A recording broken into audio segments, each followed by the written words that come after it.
भाई साहब नमस्कार, एक बाइट करनी है, कहीं भी रुक जाओ। गाड़ी आगे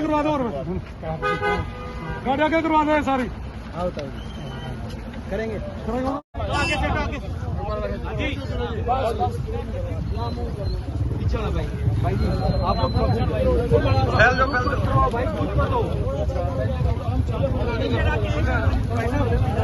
साहिल साहिल साहिल भाई साहिल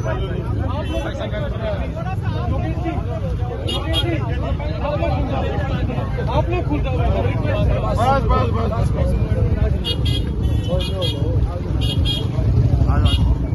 बहुत अच्छा भाई।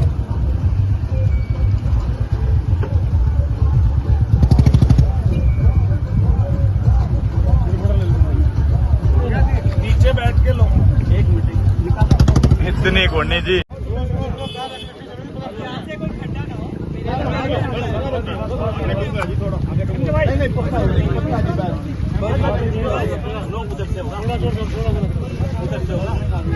उधर से लो जी, उधर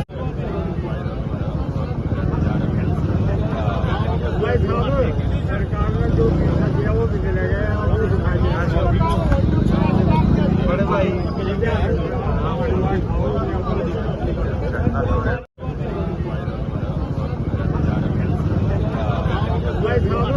सरकार ने जो पैसा दिया वो भी मिलेगा। बड़े भाई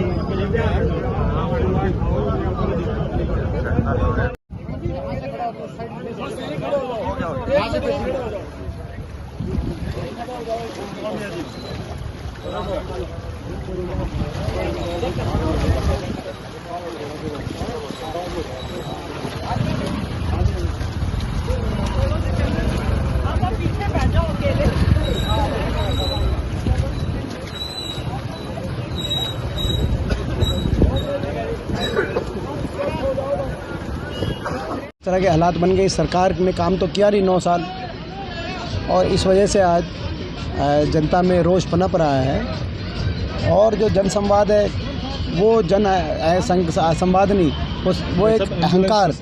हाँ, मैं आग्रह करूँगा एक एम्बुलेंस को देखते हुए लगातार विरोध हो रहा है, उसको कैसे देखते थे?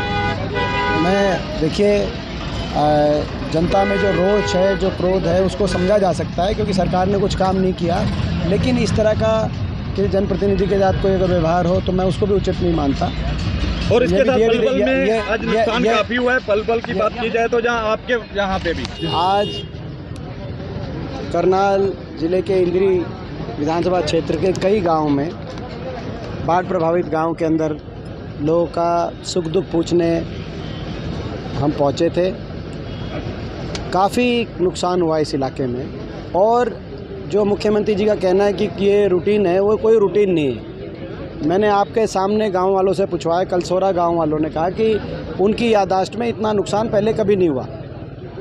आज लगभग पूरा रकबा गांव का इस बाढ़ से फसल तबाह हो गई है। ज़मींदार को बहुत नुकसान हुआ है, यहाँ तक कि लगभग बहुत से गाँव में भी पानी घुसा है और कई मकानों को भी नुकसान हुआ है। ऐसे में हम आरोप या प्रत्यारोप नहीं लगाना चाहते। इन्होंने 9 साल से ना तो कोई एम्बैंकमेंट में कोई पक्का करने के लिए, कोई बंदों को पक्का करने के लिए कोई काम किया, ना ही कोई नालों की सफाई करने का काम किया, ना ही जो रास्ता बनना था जमुना के साथ उस पे इन्होंने कोई कार्य किया। ऊपर दादूपुर नलवी नहर जो बनाई थी हुड्डा साहब ने, उसको रद्द करवा दिया। खनन, अवैध खनन का एक माफिया प्रदेश पे हावी छोड़ दिया इन्होंने। इसीलिए आज ये उत्तर हरियाणा के अंदर इतना भारी नुकसान हो गया है। सरकार, खैर हम आरोप नहीं लगाना चाहते इस खट्टर सरकार पे। सरकार तुरंत मुआवजा दिलाए, खेती का मुआवजा मिले, मकानों का मुआवजा मिले और राहत कार्य जल्दी से जल्दी हो, ये हमारी अपील है। इसके साथ साथ यहाँ पर जो रेती, जमुना का रेती का पानी जो खेतों में है, वो उसको उठाने की इजाज़त किसान को मिले और किसान को उसमें अधिकार मिले। इसमें माइनिंग का जब खेत पे आ गया, उसकी फसल ख़राब होगी और खेत में वो रेत आ गई तो उस रेती के उठाने की परमिशन मिले। ये एक मांग, विशेष मांग आई है। एक मांग आई कि भाई बिजली के बिलों में 1-2 महीने के बिलों में राहत मिले। ये भी कई गाँव में मांग आई जो बाढ़ प्रभावित गाँव हैं। तो इन मांगों को हम इनकी मांगों को रखना चाहते हैं और सरकार राहत कार्य को तेज़ी से कराने का काम करे, जल्द से जल्द मुआवजा दिलवाए। दिल्ली सरकार कह रही है कि बीजेपी ने ये करवाया सारा का सारा, जो हथनीकुंड बैरी से छोड़ा गया पानी यूपी की तरफ नहीं छोड़ा देखो, गया। इसमें आरोप प्रत्यारोप का कोई वो नहीं, दिल्ली हरियाणा को कह रही है, हरियाणा दिल्ली को, कोई हिमाचल को, पंजाब को, इसमें मगर जो केंद्र सरकार है और प्रधानमंत्री जी वो तो विदेश में है,